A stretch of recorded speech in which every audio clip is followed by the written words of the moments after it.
Hay mucho tiempo en viniendo a la Seronda. Los ríos y rías de Asturias enllenábense de milenta pexiguinos transparentes que hieren la alegría de la xente llariego. Estos pexiguinos, llamados angules, atraídos por la luz de los faroles. Averrábense a los pescadores que los recollían con los ojos dedazos. Col paso los años, los angules fueron sumiéndose, llegando casi a desaparecer de los nuestros calces. Y con ellos los anguleros y anguleres. Un de ellos, sí casi, sigue adiendo a pescar todas noches de escuro en antes de Navidad. Para poder repartir entre los más necesitados lo que sacaban a rula por la venta de estos pellequinos. La natura recompensaba el su esfuerzo y solidaridad, llenando de anguleros su ser azul.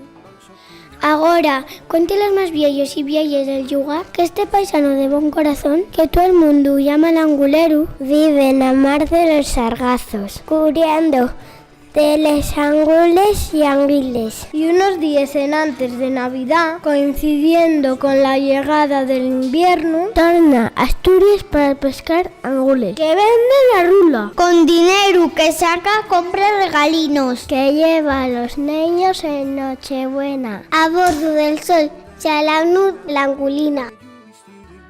Marti, Paula, Álvaro, Candela, Manuel, Clara, Juanjo, Ana, Claudia, Karina, Paola, Ana Toral, Antonio, Candela, Hugo. Llega la arena, siempre será un montaña, echará en su vida nada más. Llega pa' suya, siempre será un